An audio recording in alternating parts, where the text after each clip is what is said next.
महाराष्ट्राचा बुलंद आवाज ख्यातनाम गायिका साधनाताई मेश्राम यांना मी मंचावर आमंत्रित करते. उत्कृष्ट गायिका पुरस्काराच्या मानकरी ठरलेल्या आहेत सन्मान्य साधनाताई मेश्राम. प्रबोधनकार अशी त्यांची ख्याती आहे. आपल्या जादुई आवाजाने रसिकांच्या मनावर मोहिनी घालणाऱ्या सन्मान्य साधनाताई मेश्राम.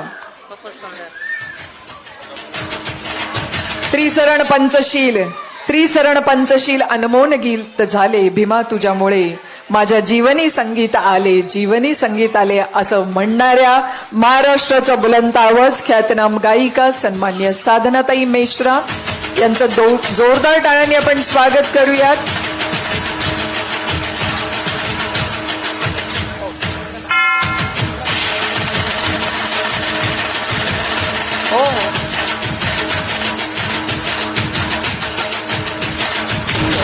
या ठिकाणी पुरस्कारार्थींपैकी मनोगत व्यक्त करण्यासाठी मी ख्यातनाम गायिका सन्मान्य साधनाताई मेश्राम यांना मंचावर आमंत्रित करते. सन्मान्य साधनाताई मेश्राम.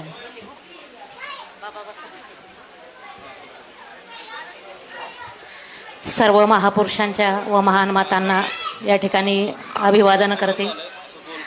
आदरणीय विचारमंच व आपण सर्व उपस्थित व ज्यांना ज्यांना आज प्रजेचा विकास या माध्यमातून पुरस्कार मिळाला सर्वांचे विशेष कौतुक करते.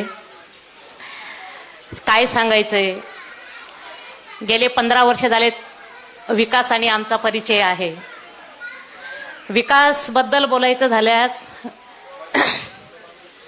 आम्ही विकासला सर्वात प्रथम जेव्हा मी कार्यक्रमाला जायचे तेव्हा विकासकडे एक गाडी होती सुमो, जे मी नेहमी कार्यक्रमाला घेऊन जायचे. आणि विकास एवढा प्रचंड बडबड करायचा तेव्हा आम्ही त्याला म्हणायचो वेडा विकास वेडा विकास. परंतु आज खरंच असं वाटतं वेडे लोकच इतिहास घडवतात. कारण इतिहास घडवण्यासाठी वेडं असणं गरजेचं आहे. हा विकास इतका प्रामाणिक आणि इतका तल्लख इतका बुद्धिवान चातुर्य मुलगा आहे की आई वडिलांचा विकास, घरच्यांचा विकास, हा प्रजेचा विकास कधी झाला हे खरंच कळलं नाही आम्हाला.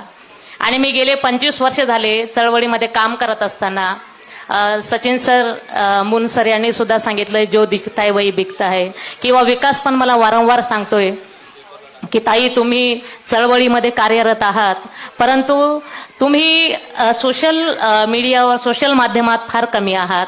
कारण जॉब असल्या कारणानं किंवा चळवळ एक पोट भरण्याचं साधन आम्ही कधी मानलं नाही.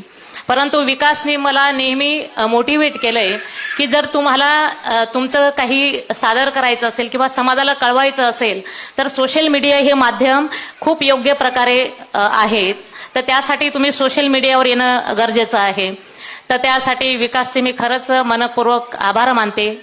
आणि चळवळीमध्ये यायच्या आधी मी राष्ट्रसंत तुकडोजी महाराज यांच्या भजनाने माझी सुरुवात झालेली आहे.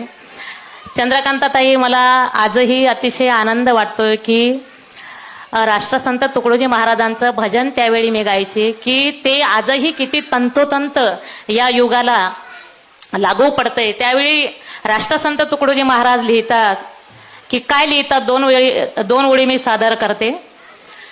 राज्यसभा में न्याय न होगा, राज्यसभा में न्याय न होगा, ऐसा एक दिन आएगा.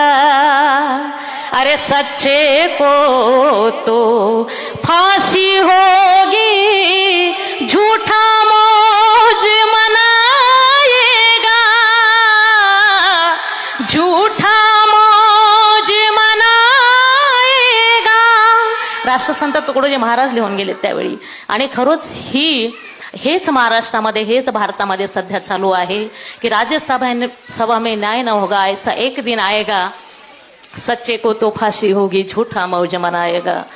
त्यानंतर खूप वर्षानंतर मी आंबेडकर चळवळीकडे वळाले आणि खरं जीवन कशाला म्हणतात तिथनं माझा उगम झालाय.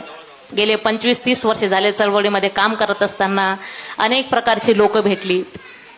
फक्त खंत ही एकच वाटते की एखादा स्टेज प्रोग्राम करावा आणि त्या स्टेज प्रोग्राम ऐकण्यासाठी, माझं गाणं ऐकण्यासाठी आई वडिलांनी कधीतरी माझ्या समोर असावं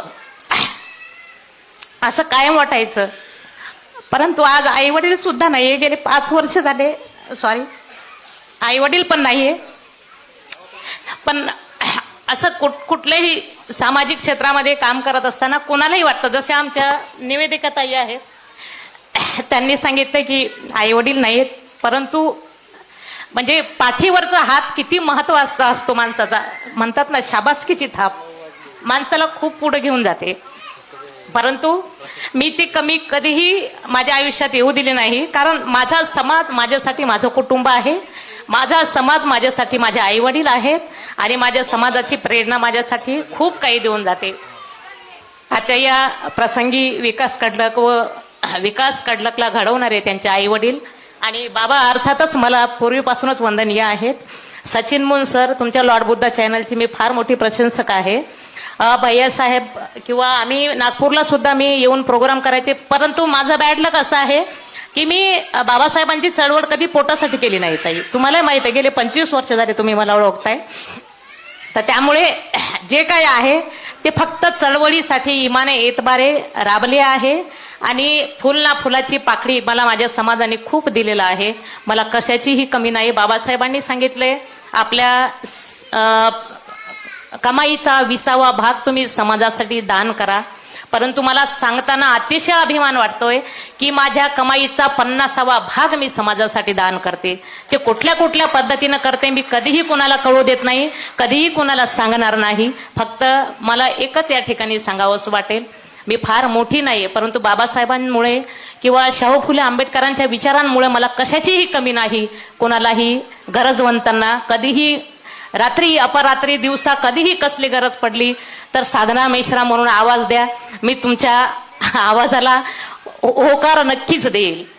आज या ठिकाणी विकास कडलक व प्रजेचा विकास यांनी जो माझा सन्मान सत्कार केला त्याबद्दल विकासचे व बाबांचे व त्याच्या कुटुंबांचे फार मनापासून ऋण व्यक्त करते आणि आपला सर्वांचे आभार व्यक्त करते की आपण सर्वांनी मला ऐकलंय. आणि माझ्या या ताईंसाठी निवेदिका ताई फार सुंदर म्हणतात की ज्या गातात त्यांचं कौतुक होतं, परंतु ज्या इतक्या सुंदर स्वच्छ आणि निर्मळ मनाने निवेदन करतात त्या ताई, त्यांचा आवाज इतका सुंदर आहे की मी एक गायिका असून मला अप्रिशिएट करावं असं वाटलं त्यांच्या आवाजाला. लता ताईंचं